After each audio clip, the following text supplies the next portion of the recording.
la semana pasada hablamos de que es un tiempo también donde el Señor está permitiendo que podamos remover fundamentos que por años ha tenido a la iglesia de Cristo al margen de lo que está supuesta a hacer.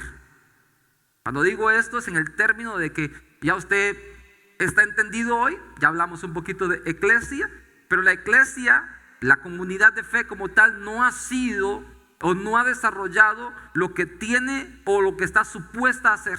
Y por años, por décadas, por siglos, la manera de cómo creemos que avanzamos en la obra de Dios ha sido muy estructurada por doctrinas de hombres, por maneras, por estrategias de tener incluso hasta controlado cómo se mueven las personas.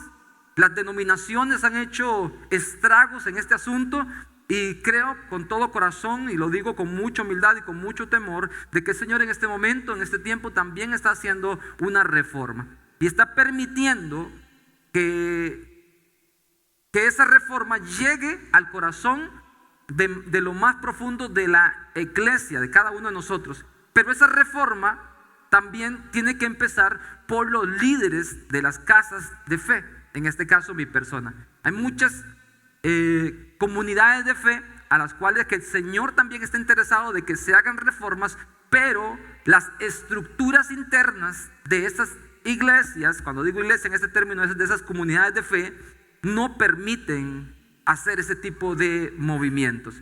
Llámese por tradición, llámese por denominación, llámese por la misma religiosidad que cada uno de ellos así han querido vivir y han hecho ya propio esa parte. Entonces, aunque hay ese espíritu y hay esa unción que está disponible, no todas las personas están, o no todos los ministros están usando ese recurso de Dios para traer una reforma. Y cuando hacemos reforma, yo le hablé la semana anterior de que hay que hacerlo con mucho cuidado, porque para derribar estructuras viejas también hay que tener mucho cuidado, porque hay muchas estructuras que por años o por siglos han mantenido cierta estructura, valga la redundancia, y si no se sabe derribar, perfectamente puede ocasionar un colapso. Entonces hay que hacerlo con mucho cuidado, pero ocupamos sí o sí actuar, y esto es recapitulando lo que hablamos la semana anterior, actuar con mucha precisión. Y yo le mencioné 4 puntos. Precisión. Número 1, ser guiados por el Espíritu Santo de Dios. Si no somos guiados por el Espíritu Santo de Dios, mis amados, estamos en serios problemas. Porque hacer reforma en nuestras emociones es bastante interesante, pero cuando se hace desde un punto de vista humano, no tenemos, primero que todo, no tenemos respaldo de Dios. Y si no tenemos respaldo de Dios, ya empezamos mal. Entonces, tenemos que hacerlo guiado por el Espíritu Santo de Dios. No podemos movernos si Él no nos ha aprobado el segundo paso en este asunto de hacer reforma.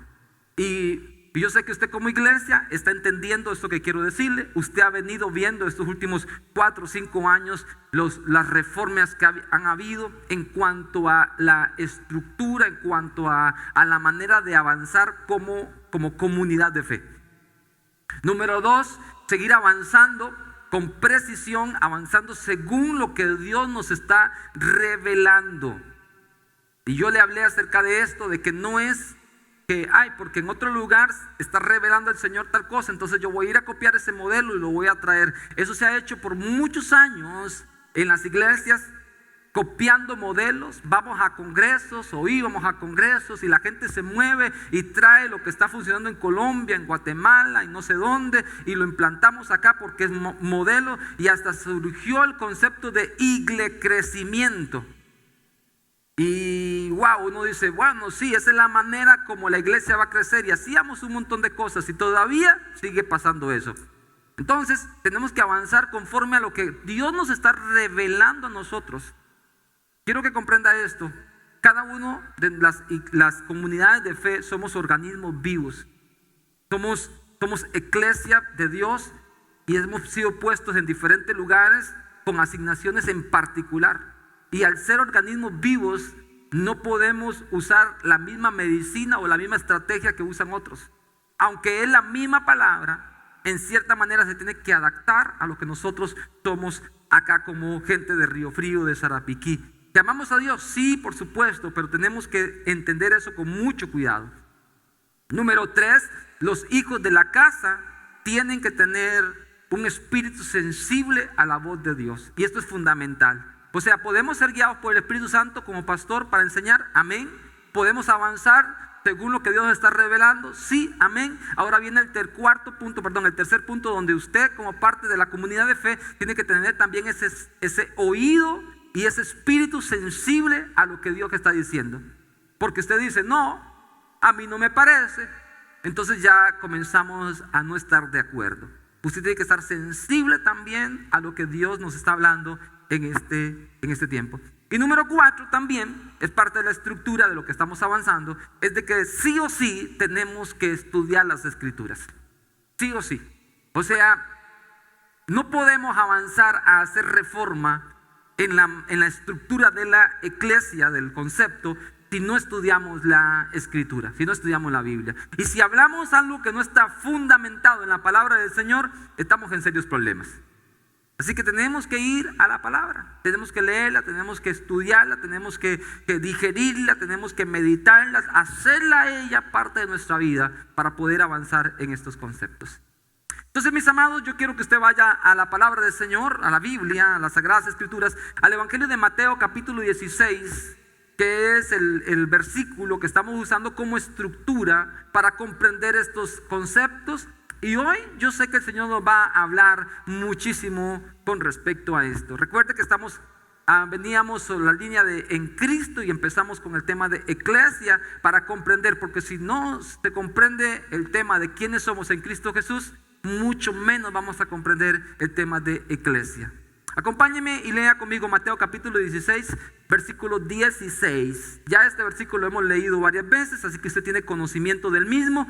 Sin embargo, me gusta citarlo y me gusta leerlo textualmente. Respondió Simón Pedro y dijo: tú eres el Cristo, el Hijo del Dios viviente. Entonces le respondió Jesús: bienaventurado eres Simón, hijo de Jonás, porque no te lo reveló carne ni sangre, sino mi Padre que está en los cielos.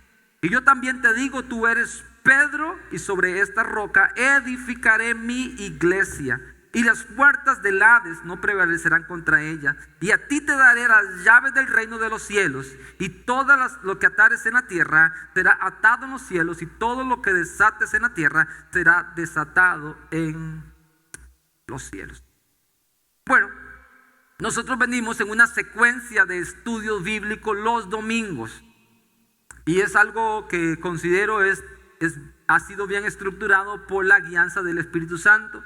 Y estuvimos hablando 3 domingos con respecto a lo que es nuestra vida en Cristo. Y todavía hay más por hablar, por supuesto que sí, hay mucho más que profundizar en el concepto en Cristo, por supuesto, lo tengo súper claro. Y hablamos con respecto al tema en Cristo. Y les dije de que no podemos nosotros pretender entender quién es Cristo en nuestra vida si no es revelado de parte de Dios a nuestros corazones. ¿Sí lo tiene presente? Dice la Escritura: bienaventurado eres tú, Simón, porque no te lo reveló carne ni sangre, sino que mi Padre te lo reveló. O sea que cuando Pedro le dice: tú eres el Cristo, el Hijo de Dios, Jesús lo vuelve a ver y le dice: lo que tú interpretas no nació de tu intelecto, nació de parte de Dios. Y hablamos sobre esto. Ya tenemos 3 domingos que hablamos acerca de que no podemos nosotros como seres humanos, incluso como creyentes, tener la revelación de quién es Cristo si no viene de parte de Dios. Y usted tiene que ser dichoso, tiene que sentirse bienaventurado, porque al Señor le plació darle a usted esa revelación. Como vos, amén, un amén aquí nada más. O sea, siéntase dichoso, diga: gracias, Señor, porque ya estoy entendiendo que Cristo es esa parte santa de Dios, que Cristo está en mí, y que ahora las cosas son diferentes. Gracias, Señor, porque estoy comprendiendo un poquito y teniendo ese tipo de revelación. Ahora, yo le mencioné a usted que cuando tengo ese primer nivel de revelación de quién es Cristo en mí, o quién es Cristo como tal, entonces estoy capacitado para poder avanzar al segundo espacio, al segundo eslabón, que es conocer qué es eclesia. Y yo voy a edificar mi eclesia.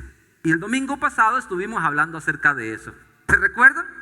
Y dimos todo el concepto histórico y la palabra y por qué fue dicho y todo el asunto. Y estuvo súper bien. Entonces, si yo tengo la revelación de quién es Cristo, estoy capacitado también para comprender qué es la eclesia. Entonces, en ese punto, nosotros como comunidad de fe ya hemos avanzado bastante. Ahora, tenemos que seguir profundizando un poco más, porque Jesús dijo, diciendo él, yo soy el que voy a edificar mi eclesia. Entonces a nosotros nos comprende ahora entender cómo es que se edifica la eclesia de Cristo. Ya tenemos 3 términos. Número 1, conocer quién es Cristo. Número 2, qué es la eclesia.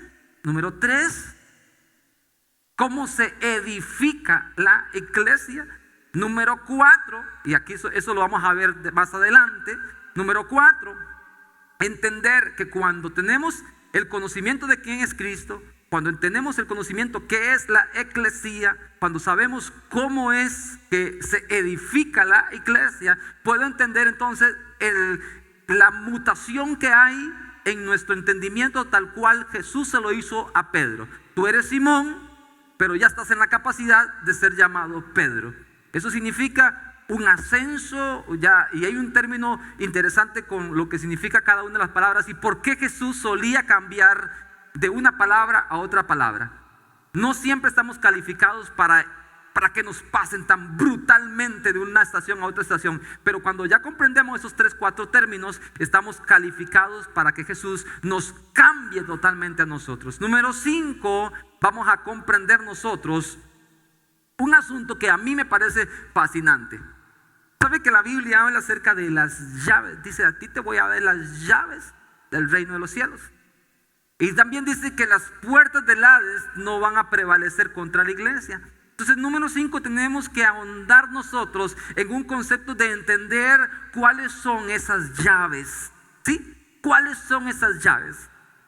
El miércoles que estuvimos aquí hablando en nuestro tiempo de estudio de los miércoles, el pastor Cristian nos hablaba un poquito acerca de eso y nos hablaba también de los códigos. No son llaves literales, no es una llavecita de esa que usted conoce que abre una cerradura. Estas llaves que el Señor está interesado en darle a usted, de darme a mí, que somos parte de la eclesia, son esos códigos para nosotros acceder a una dimensión totalmente diferente. ¿Me está siguiendo? Y esto es muy emocionante. Y a mí, mientras que estaba meditando en este tema, yo dije, wow, qué interesante, porque cuando venimos acá a la comunidad de fe, la base principal por la que estamos acá se sustenta en saber de que Cristo Jesús vino, el Hijo de Dios vino y murió por cada uno de nosotros. Y nosotros tenemos acceso a la vida eterna por el sacrificio que Él hizo en la cruz. Pero además de eso, si ya usted cree eso, si usted ya cree de que usted es salvo por la muerte de Jesucristo en la cruz y que al final de nuestros días nos vamos a ir con el Señor y vamos a estar toda la eternidad con Él, si ya usted cree eso, usted tiene que abrazar todo esto que pareciera ser, en lo humano, pareciera ser como un cuento de hadas. Pareciera ser como una película salida de ficción. O sea que nosotros, si ahora somos eclesia, si somos ese concepto diferente, no necesariamente ser feligrés, no es necesariamente ser un cristiano, sino ser eclesia. Y si no sabe el concepto, vaya y revise el video y usted va a ver qué es lo que hablamos con respecto al término. Pero cuando somos eclesia, ahora en este punto número 5, que lo vamos a avanzar en algún momento, vamos a comprender que nosotros tenemos de parte de Dios el acceso a esos códigos para poder acceder, valga la redundancia, a esos niveles de poder establecer el reino de Dios aquí en la tierra, de poder tener autoridad. Y este es un punto que tal vez a alguien hasta le puede sonar como extraño, pero es parte de derribar las estructuras, derribar los argumentos y poner o sobreedificar en lo que en algún momento la iglesia perdió la dirección. la autoridad para decretar. La autoridad para decretar. Si no se sabe decir, se puede hasta malinterpretar. Yo fui a un lugar un día, a una actividad que me invitaron, a una estación de radio, y había un rótulo bien grande que decía, era una estación de radio cristiana, y decía: no se puede decretar en este lugar.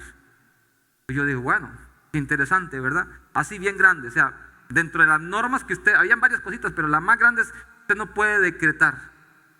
Y yo digo, bueno, en cierta manera, quien lo puso tiene el deseo de cómo llevar el asunto bien estructurado, pero se está saliendo, porque Dios me da a mí la autoridad de atar y desatar, de amarrar y de soltar, de decretar lo que yo quiero aquí en la tierra, de establecer lo que yo quiero aquí en la tierra conforme al diseño que está en el cielo. Entonces, dentro de este conocimiento que estamos nosotros adentrándonos, vamos a tener que comprender qué es decretar. ¿Cómo es que se hace este asunto de decretar? Porque está dentro del concepto que Jesús dijo: y a ustedes les voy a dar la llave de los cielos para que ustedes hagan esto y lo otro. Y número 7, dentro de ese concepto, que lo vamos a ver más adelante, no se preocupe que todos no lo vamos a ver hoy, es que tenemos que estar persuadidos. ¿Qué es persuadido? Estar avisados, estar en sobreaviso que el reino de las tinieblas no puede hacerle frente a la iglesia. Las puertas del Hades no prevalecerán contra mi iglesia. Entonces, dentro de ese concepto de estar persuadido de eso, usted tiene que comprender, mis amados, que sí o sí hay un reino de las tinieblas. ¿Que está vencido? Sí está vencido. No nos puede a nosotros afectar, porque dice Jesús: el reino de los cielos, perdón, el reino de las tinieblas, las puertas del Hades no prevalecerán contra la iglesia. Usted tiene que estar persuadido de que tenemos una lucha constante, pero que ya somos nosotros vencedores. Amén. Gloria al Señor. Bueno, todo eso lo vamos a ir desarrollando poco a poco. Tenemos mucho material por ahondar, y le voy a contar. Esto no es un copy-paste, no es de que fui a un congreso, no es que leí un libro, nada de eso. El Señor en su misericordia, como le dije anteriormente, nos está llevando. Por supuesto que hay una guía de lo que Dios quiere reformar, pero vamos a entrar nosotros con lo que el Señor nos quiere dar. Así que nuestro tema hoy, y mire que ya vamos bastante adentro de tiempo, nuestro tema hoy, según el orden que tenemos acá, no sé si alguien lo copió, pero son 7 puntos que vamos a analizar de ese versículo nada más. Son 7 puntos, y nuestro tema hoy es: ¿cómo se edifica o cómo edifica Jesús su eclesía? Porque Él dice: yo edificaré mi iglesia. Y por lo menos a mí, en primera persona, a mí me interesa saber cómo es que Jesús edifica su eclesía.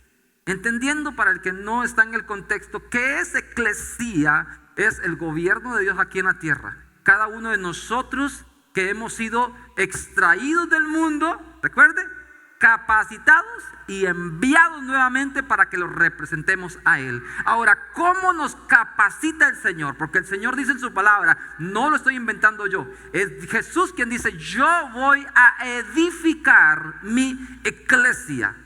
Entonces, repito, surge una pregunta que está latente y que usted debería cuestionarla cuando lea las Escrituras. ¿Cómo es que Jesús edifica su eclesia? ¿Qué es edificar? ¿Cómo es que lo hace? ¿Cómo es que se pone el primer fundamento? ¿Cómo es? ¿Existirá una guía en las Escrituras que me permita tener una cierta luz para comprender cómo es que se edifica una eclesía? ¿Cómo es que vivo para Cristo? ¿Cómo es que lo puedo representar a Él como iglesia corporativa, como iglesia, como persona? ¿Cómo es que puedo vivir en esa dimensión y comprender el término? Pues tengo buenas noticias. Las Escrituras nos dan a nosotros evidencia de cómo es que el Señor edifica su iglesia. Quiero que lea por favor conmigo el libro de Hechos, capítulo 9, versículo 31. Hechos capítulo 9, versículo 31. Recuerde que nosotros acá somos una iglesia que ha sido entendida en la palabra. Y toda la escritura es útil para enseñar, para redarguir, para corregir, a fin de que el hombre de Dios, la mujer de Dios, sea enteramente capacitado. ¿Ok? Entonces vamos a ir a la escritura. Si usted quiere saber cómo es que se fundamenta o cómo hace Cristo para edificar la iglesia, tenemos que ir a lo que Él ya dijo. ¿Encontró en su escritura? Hechos capítulo 9, versículo 31. Dice así: entonces las iglesias, o sea, las comunidades, los grupos donde se hablaba de la palabra, entonces las iglesias tenían paz por toda Judea, Galilea y Samaria. ¿Y qué dice la escritura? Y ¿cuál es nuestra interrogante hoy? ¿Cómo Jesús edifica su iglesia? ¿Me está comprendiendo acá? ¿Sí? ¿Me está comprendiendo? Dice la escritura, y eran edificadas. Nuestro tema en cuestión, ¿cómo se edifica una iglesia? Entonces las iglesias tenían paz por toda Judea, Galilea y Samaria, y eran edificadas, dice lo que dice aquí, andando en el temor del Señor, y se acrecentaban fortalecidas por el Espíritu Santo. Gloria al Señor. Ahí encontramos una evidencia espectacular para que nosotros podamos interiorizar ante la pregunta de cómo es que el Señor edifica la iglesia, tanto la iglesia corporativa, nosotros como comunidad de fe, como en lo individual. ¿Cómo es que el Señor nos edifica a nosotros? Y lo encontramos ahí, y cuando vamos a la escritura nos damos cuenta que hay un montón de argumentos para poder nosotros estar en este caminar. Dice el punto número 1 dentro de mi reflexión: ¿cómo camina una iglesia en paz? ¿Cómo hacemos para nosotros caminar en paz y ser edificados en Dios? Para poder ir ahondando esto, en ciertos momentos tenemos que hacernos unas interrogantes. Hay un principio en el coaching, hay un principio en cuando usted va a dar mentoría, y es preguntar. Y este principio no lo inventó Ramiro, ni lo inventó los padres del coaching, lo inventó Jesús, que fue experto en esto. ¿Qué dice la gente de mí? Cuando yo le hago una pregunta a alguien, esa pregunta me facilita a mí el poder tener muchos insumos para poder ver la perspectiva de la otra persona. Entonces yo me pregunto, ¿cómo es que una iglesia camina en paz? Cuando yo me hago una pregunta, entonces me da la oportunidad también de poder ir a la misma escritura y encontrar la respuesta. Y entonces aquí dice que la iglesia caminaba en paz o tenía paz, era edificada en paz porque se conducía o andaba en el temor del Señor. Usted recién lo acaba de leer. Entonces surge otra pregunta demasiadamente interesante, y es el tema que nos vamos a concentrar un poquito más. Cuando el pueblo judío, cuando el pueblo de Israel interpreta esa palabra y dice que andaban con el temor del Señor, yo tengo que preguntarme, ¿qué significaba para ellos el término Señor? ¿Qué significa para nosotros el término Señor? Para nosotros, en nuestro actual siglo que vivimos, el término Señor se usa con un concepto de respeto. Sí, Señor, pasa adelante, Señor. A los que ya tenemos unos cuantos años nos suelen decir Señor. Y los que estamos en esa transición, bueno, en el caso mío yo ya estoy pasando ese periodo de transición, pero los que son un poco más jóvenes se van a encontrar con esa sorpresa, ¿verdad? Que a veces le dicen muchacho y otra vez le dicen Señor, ¿verdad?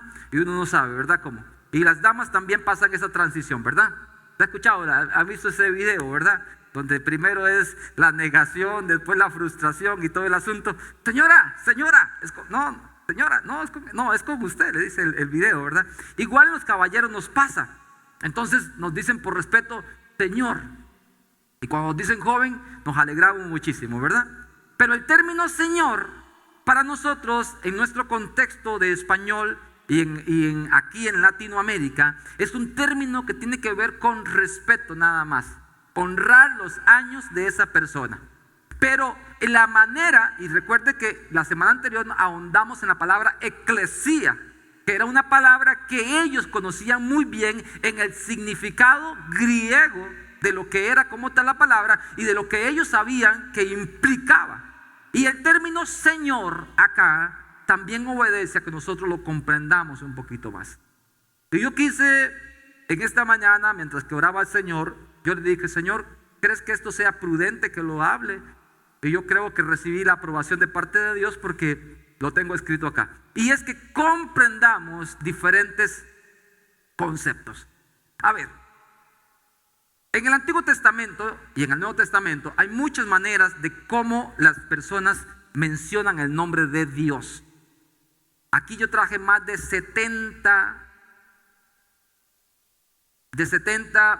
formas y le voy a mencionar algunas, nada más para que sirva de base, de propiedad. Si no lo quiere memorizar, no hay problema, eso está disponible, usted también puede acceder a este material, pero los nombres significan muchísimo y la manera como nos dirigimos a Dios por su nombre tiene muchísima importancia. Entonces, a Dios como tal, al Padre como tal, lo podemos encontrar en las Escrituras de diferentes maneras. Voy a leer algunas nada más, como Elohim, como Adonai, como Shalom, como Jireh, como Ruach, como Nisi, como Rafa, como Shalom, como Tabub,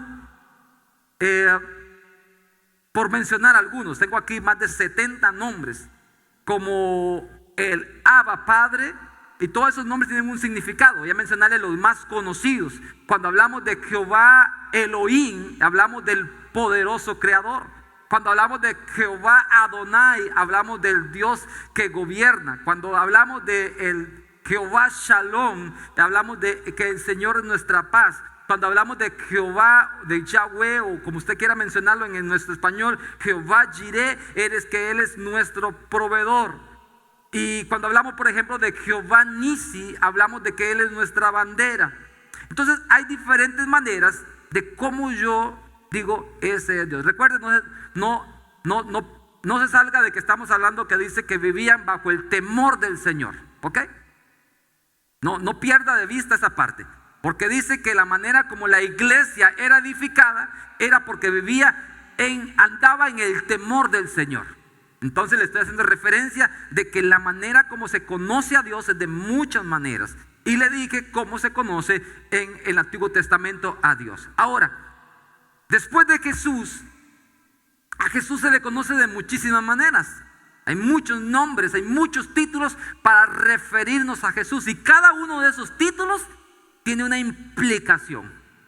Por ejemplo, Jesús, el Salvador, el Redentor, el pan de vida, el Creador, el Hijo de Dios viviente, el unigénito, el Hijo amado, el Santo, el admirable, el consejero, el Dios fuerte, el Padre eterno, el príncipe de paz, el Rey de reyes, el cabeza de la iglesia, el omnipotente, el Alfa, el Omega, el Maestro, el Rey de los judíos, el sumo sacerdote, el profeta, el Maestro, el Emmanuel, el abogado, el mediador, la piedra principal del ángulo, el autor y consumidor de la fe, el Cordero de Dios, el buen pastor, el pastor obispo de las almas, el verbo, el manantial de vida, la roca, el Mesías, la vid verdadera, el renuevo, el león de la tribu de Judá, la estrella resplandeciente de la mañana, la imagen del Dios invisible, el Hijo de Dios, el carpintero, el camino, la verdad, la vida, el Rey de Israel, el Cristo y el Señor. ¿Qué le parece ese montón de nombres? Impresionante, ¿verdad? Impresionante. Si fuéramos una iglesia más pentecostal, usted hubiera dado un aplauso, pero aquí usted dijo que más de 60 títulos le mencioné de cómo se califica a Jesús. A Jesús. Y al final yo lo acomodé para que era el Cristo y el Señor. ¿Cómo nos vemos nosotros como iglesia? Algunos nombres de la iglesia. real sacerdocio, nación santa, coheredero, la niña de los ojos de Dios, tu especial tesoro, la esposa, el pueblo adquirido, los embajadores de Cristo, el cuerpo de Cristo, los hijos de Dios, la iglesia. Son títulos que nosotros recibimos también como iglesia. Ahora, vea qué interesante esto. Yo no sé si usted esto lo está valorando, pero por lo menos a mí me está edificando mucho, porque digo, estamos poniendo fundamentos, estamos estructurando muchísimo.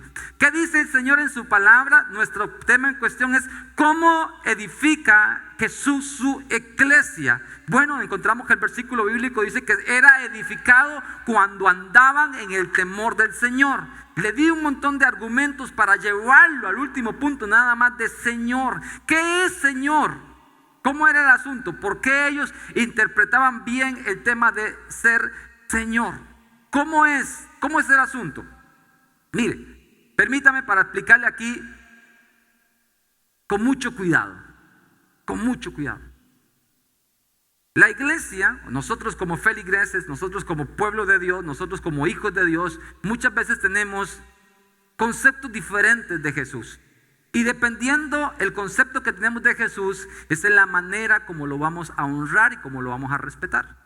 Hay gente que tiene a Jesús y a Cristo como tal solamente como Salvador, nada más. Él es mi Salvador, nada más. Hay gente que lo tiene nada más como el Redentor. A veces hay gente que lo tiene nada más como el Hijo de Dios. Hay gente que tiene a Jesús nada más como el juez. Hay gente que tiene a Jesús nada más como el ayudador. Y todos esos atributos es importante que usted los conozca. Pero hay algunos que son como muy puntuales.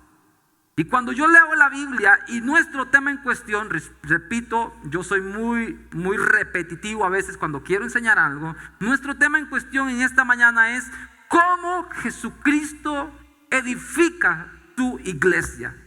Y dice la Escritura que la manera como eran edificados era caminando en el temor, no dice del Redentor, no dice del Hijo de Dios, no pone ese calificativo como caminando en el temor del carpintero, caminando en el temor de la imagen del Dios invisible. Dice caminando bajo el temor del Señor. Ahora, el término Señor teníamos nosotros que estudiarlo a cabalidad. ¿Qué significaba para ellos Señor? Repito, Señor no es como en nuestro contexto de hoy día, que se refiere a alguien a que nosotros le damos un respeto o una honra. El término Señor, cuando se habla en el contexto en que se escribe, era cuando estaba bien definido el concepto de rey y el concepto de señor, el concepto de vasallos y el concepto de siervos. Entonces, el Señor era lo que después en la Edad Media se conoció como el señor feudal. Entonces, cuando se habla de señor, es aquella persona que es dueña de todo lo que se ve, es la persona que está debajo del rey. O sea, está el rey y debajo del rey está el señor feudal, el que está a cargo de todo, que es dueño de todo, pero que le rinde culto, homenaje al rey. Entonces, la palabra Señor que se usa ahí para referir a Jesús, y dice, y tenían paz porque se conducían en el temor del Señor. Entonces, la palabra Señor, repito, que es el tema que nos obedece a nosotros en esta mañana entender, es de que cuando usted hace a Jesús su Señor, usted sabe que Él es el dueño de todo. Usted ve a Jesús de una manera diferente. Cuando usted ve a Jesús solamente como su Salvador, cuando usted ve a Jesús solamente como su Redentor, cuando usted ve a Jesús nada más como su ayudador, usted es, no usted, hipotéticamente hablando, las personas son irresponsables con los compromisos que tienen con el Señor, porque ven a Jesús como el Salvador. Y como Salvador siempre se las va a perdonar todas. Siempre. Vengo, no vengo, llego tarde, llego temprano, doy mi aporte, no doy mi aporte, no importa, porque el Señor es mi Salvador, Él es mi Redentor, Él es mi pronto auxilio, Él es mi ayuda. Y yo lo estoy viendo de esa manera. Y si lo veo de esa manera, yo siempre me voy a justificar. Pero cuando yo tengo una perspectiva diferente y veo a Jesucristo como Señor, mi manera cambia totalmente. Porque yo digo, Él es el amo, Él es el dueño de todo. Yo soy un súbdito para con Él. ¿Me explico? ¿Me explico? Entonces, ¿cobra sentido el que los nombres tengan una importancia? Por supuesto que sí. Ahora el asunto es que Jesús dice, la palabra del Señor dice que eran edificados, la iglesia tenía paz y era edificada cuando caminaban en el temor del Señor. Le voy a la respuesta. ¿Cómo nosotros podemos ser edificados? Cuando caminemos en el temor del Señor, cuando lo veamos a Él y lo comprendamos a Él como la máxima autoridad. Pero pastor, ¿lo puedo ver como el Redentor? Sí. ¿Lo puedo ver como Salvador? Sí. ¿Lo puedo ver como roca viva? Sí. Pero para que usted sea edificado en Cristo, tiene que verlo a Él como Señor, como dueño total de lo que usted es y de lo que usted tiene, para poder usted ser edificado. ¿Cuál es nuestro tema en cuestión en esta mañana, iglesia amada? ¿Cómo Jesús edifica su iglesia? Respuesta número 1 acá en este versículo: cuando yo camino en el temor del Señor. ¿Qué es, Señor? Ya se lo expliqué. Así que podemos avanzar un poquito más. Está interesante, ¿verdad que sí? Está bonito. Bueno, vamos a seguir avanzando. A mí por lo menos esta parte me gusta muchísimo porque me hace a mí comprender muchas cosas. Vamos a ver. Vamos a todavía a comprender otros conceptos. Por ejemplo, ya le dije todos los nombres de Jesús, los nombres de Dios, los nombres de la iglesia. En el caso mío como persona, yo como Ramiro físico, yo Ramiro. Para muchas personas de ustedes puedo ser, bueno, para muchos de aquí no, pero para otras personas yo puedo ser un compañero de un proyecto. Yo puedo ser un amigo para alguien. Yo puedo ser un mentor, puedo ser un guía espiritual, puedo ser un pastor o puedo ser un padre espiritual. Entonces, todos esos títulos que se me pueden acreditar a mí, si yo hablara con mi esposa, tiene que sumar también de que puedo ser el esposo de ella.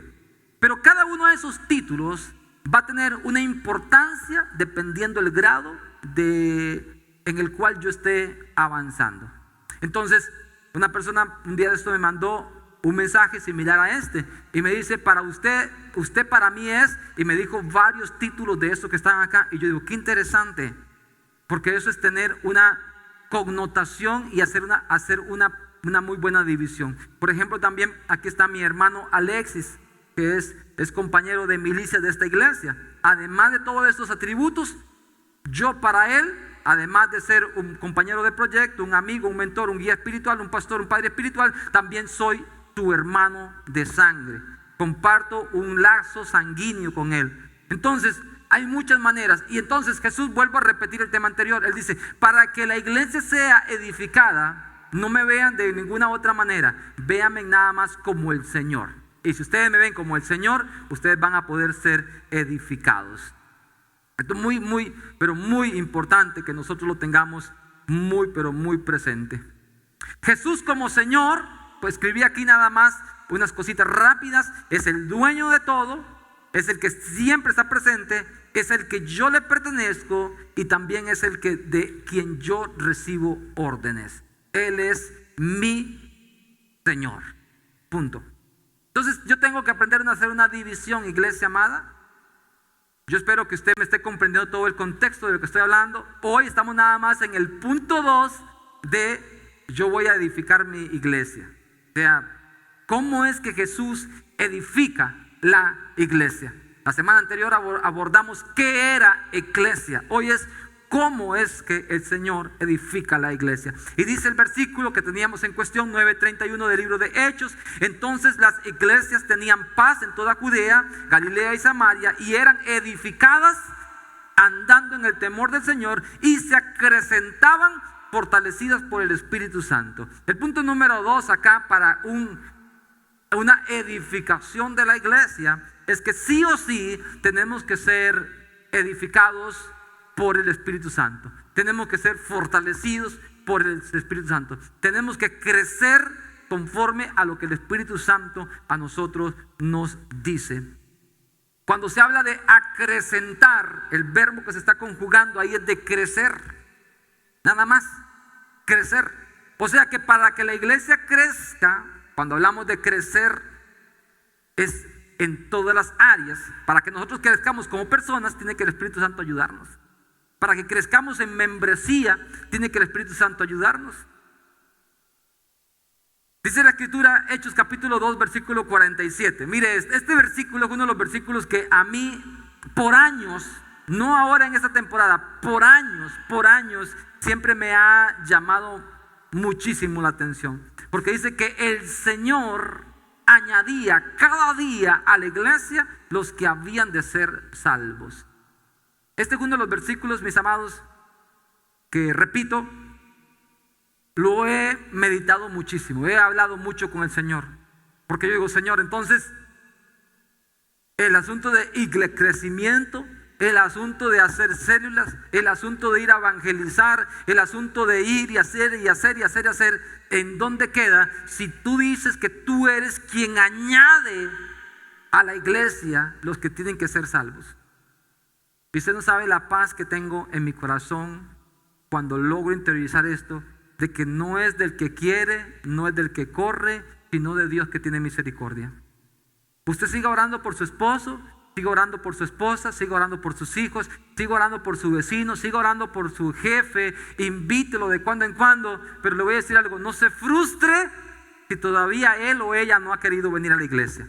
No se frustre si todavía ese compañero de trabajo todavía no le quiere aceptar a usted ni un Dios le bendiga. No se frustre, que va a llegar el tiempo en que Dios dice, este es el momento en que lo voy a añadir a mi iglesia. A mí me bendice muchísimo porque yo antes hasta me desanimaba, sinceramente. A veces, un día como hoy, yo sé que hay otro montón de gente más que ustedes casi allá, afuera en ese fiestongo que se tienen allá, ¿verdad? Y nosotros aquí estudiando la palabra, qué barbaridad, de gente más de la carne. Bueno, allá están, ¿verdad? Pero uno dice a veces, ¿cuándo está la demás gente? ¿Qué se hizo? Y hubo un tiempo donde yo hasta me frustraba. ¿Qué pasó con la gente? Y ahora entiendo de que el Señor es el que los trae. Usted vino hoy acá no porque usted tenía ganas, es porque Dios quiso que usted viniera. Punto. Entonces alguien dice, entonces ayer, el otro domingo, como no vine, entonces Dios no quería que viniera. Probablemente que sí. Pero no duerma tanto de ese lado. No duerma tanto de ese lado, porque puede despertarse un día en el comal, ¿verdad? Usted sabe lo que quiero decirle, ¿verdad? ¿Dios le da el libre albedrío a la persona? Sí, se lo da. Pero hay momentos específicos donde Dios nos jala, nos trae. Y yo hablé acerca de este tema de propósito, que muchas veces Dios va a hacer cosas que nosotros no entendemos con tal de pegarles una nalgadita y decir, este es el camino que usted tiene que seguir. Y punto. Pero mis amados, quiero decirle algo. Por mucho tiempo, su servidor, me desgasté muchísimo en haciendo promociones, campañas, venga, que vaya, que venga y que venga. Y casi mensajeaba más con la gente en que venga el domingo a la iglesia que en concentrarme en lo que iba a enseñar. No era que estaba haciéndolo mal, sino que estaba con una buena intención de que la gente viniera. Lo sigo haciendo, sí lo sigo haciendo, pero descansé en el Señor. O sea, antes para mí era frustrante cuando ya era el tiempo de la iglesia y que me entraba un mensaje de un hermano que decía, pastor, hoy no voy a ir a la iglesia. Y yo, ¿cómo no va a venir a la iglesia hoy? Si hice mi mejor esfuerzo para predicar hoy y te preparé mi mejor mensaje y no va a venir. Y yo ahora digo, no, el Señor sabe a quién va a traer. Y siéntase dichoso y dichosa usted que vino hoy. Algunos les dicen, bueno, pero yo tenía ya domingos de no venir, seguro esto lo dicen todos los domingos. No, esto lo estamos diciendo hoy para usted. Hoy el Señor quería que usted viniera y escuchara de que Él lo trajo a usted hoy, porque era importante que usted escuchara todo esto que se está hablando hoy. Que usted lo vea a Él como Señor. Si usted lo ve a Él como Señor, usted va a ser edificado. Si usted camina bajo la guianza del Espíritu Santo, usted va a ser edificado. ¿Por qué nosotros decimos a veces, pero por qué yo no puedo acceder a tener las llaves del reino de los cielos? Bueno, porque no ha sido todavía edificado. Ahora, ¿Dios está interesado en edificarle? Sí, porque Él dijo que yo mismo, dijo Él, voy a edificar mi iglesia. Entonces el recurso está disponible para nosotros. Y vuelvo otra vez a la pregunta: ¿cómo se edifica la iglesia? Libro de Hechos, capítulo 2, versículo 42. Por favor, léalo, que esto es demasiadamente interesante. Y sobre esto hay mucho que vamos a hablar. Hoy no nos va a poder alcanzar el tiempo sobre esto, pero le voy a dar la directriz para que usted la tenga ahí presente. Hechos capítulo 2, versículo 42. Mire lo que dice la escritura. Repito lo que dice la escritura, no lo que a mí se me está inventando en este momento. Lo que dice la escritura. Dice: y perseveraban. Si usted puede subrayar esa palabra, hágalo. Perseveraban. Porque para ser edificados hay que perseverar. Punto. Para poder ser edificados en Cristo Jesús, tenemos que ser constantes. Y perseveraban en la doctrina de los apóstoles, en la comunión los unos con los otros, en el partimiento del pan y en las oraciones. Esto se conoce como los 4 pilares donde se sostiene la edificación de la iglesia. O sea, estos 4 pilares que están acá, ¿cuáles? La doctrina de los apóstoles, la comunión los unos con los otros, la participación del pan y las oraciones son los 4 fundamentos donde se sostiene la estructura de la iglesia. O sea, somos edificados en esos conceptos. Entonces, como esta iglesia ya es entendida en estos temas, y no es un tema en cuestionamiento, el tema apostólico ni nada de eso, más bien al contrario, estamos avanzando en este conocimiento, podemos nosotros decir con propiedad que vamos caminando. Si fuéramos una iglesia diferente donde de primero estamos introduciendo ese tema, quizás alguien no lo comprendería muy bien. Pero nada más me voy a referir muy brevemente, ya el tiempo me está ganando, y quisiera concluir esta pequeña enseñanza de hoy de cómo somos o cómo es que Cristo edifica su iglesia. Entonces, en este punto, Él la edifica a través de la enseñanza apostólica. ¿Qué es lo que hace una enseñanza apostólica, mis amados? No confunda lo que tal vez usted tiene una perspectiva errónea de un concepto apostólico. Mucha gente, incluso el término, yo por años también fui un poco hermético al concepto apostólico. Yo decía no, pero cuando el Señor le plació en su tiempo también traer revelación a mi vida, estoy comprendiendo el término de la doctrina apostólica. Dice la escritura que perseveraban en la doctrina de los apóstoles. O sea, los apóstoles sí o sí son los que ponen el fundamento donde la iglesia va a caminar. Entonces, más allá de salir del cuestionamiento si existen o no existen, por supuesto que es un tema que nosotros le damos mucha importancia, porque los apóstoles ponen el fundamento por donde se camina. Y esta iglesia es una iglesia que camina bajo estructura apostólica. Usted ya lo ha ido entendiendo, yo también lo he ido entendiendo. La gente que nos visita lo sabe, lo ve, lo respira. Usted al venir a este lugar sabe que el mover es diferente, y entonces que estamos siendo edificados bajo una estructura o un modelo apostólico. Ahora, ¿qué más hace la iglesia para ser edificada? ¿O cómo se edifica la iglesia de Cristo? Según lo que dice el fundamento bíblico, es que haya comunión los unos con los otros. O sea, mis amados, usted que vino hoy y que tiene que tener esto presente, la iglesia, la comunidad de fe en este caso, la manera como nos edificamos es cuando tenemos comunión los unos con los otros. No logro comprender, y esto yo ya he sido repetitivo y vuelvo otra vez al mismo punto, y los que me han escuchado hablar saben de que esto no es nuevo. No logro comprender cómo algunos de los que están acá le dan preferencia a usar los servicios que no son de la misma gente de la iglesia. Le voy a explicar. Lo he dicho ya varias oportunidades. Si usted tiene que ir a un restaurante a almorzar y está por aquí en la zona, preferiblemente usted debería ir donde alguien que es de la iglesia. preferiblemente. Y si dentro de los que están de la iglesia son de la comunidad de fe a lo que usted pertenece, con muchísimo más razón. El libro de Gálatas capítulo 6 versículo 10 dice que preferiblemente los de la familia de la fe. O sea, tiene que haber comunión los unos con los otros. ¿Cómo? Entre nosotros. Punto. No hay otra. No logro comprender cómo hay gente que viene a la iglesia y dice: yo voy, pero no quiero relacionarme con nadie. Ese modelo no es el modelo bíblico. Y si usted quiere ser edificado por Cristo Jesús, tiene que entrar dentro del modelo bíblico. ¿Cuál es? Que tengamos comunión. Porque la manera como tenemos comunión es como nos vamos a dar cuenta realmente cómo somos. Y dice la Escritura que empecemos a llevar la carga los unos de los otros.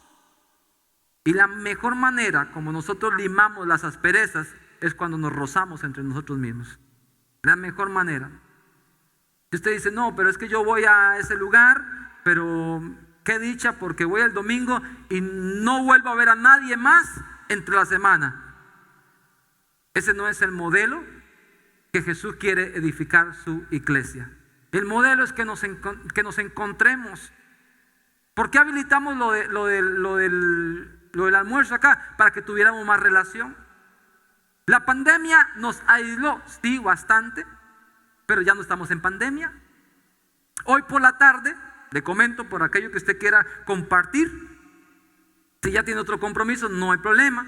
Pero hoy por la tarde, por ejemplo, algunas personas van a ir a jugar al fútbol. No es mi deporte favorito, pero vamos a ir ahí a hacer pelota, ¿verdad? A compartir un rato, a pasarla bien. Algunos nos vamos a reír de los más malos, ¿verdad? Y otros se van a reír de mí. Pero ahí vamos a estar un rato compartiendo. Esa es una de tantas maneras de tener comunión los unos con los otros. Nadie está obligado, Nadie está obligado a tener comunión, pero la manera como somos edificados es a través de eso. Punto. ¿Sí me doy a explicar? Si usted es parte de esta comunidad de fe, si usted dice: mira, yo estoy creciendo en lo que el Señor está enseñando, tiene que también tener presente que uno de los pilares principales de la edificación de la iglesia es la comunión los unos con los otros. En esa comunión los unos con los otros nos perdonamos nuestras diferencias y avanzamos. Porque le voy a decir algo que aprendí de mi mamá cuando estaba pequeñillo. Dice que uno no es moneda de oro para quedarle bien a todos, y en eso estamos de acuerdo. Pero cuando nos relacionamos, aprendemos también a perdonarnos cuando nos vemos y decimos: yo también tengo un montón de defectos.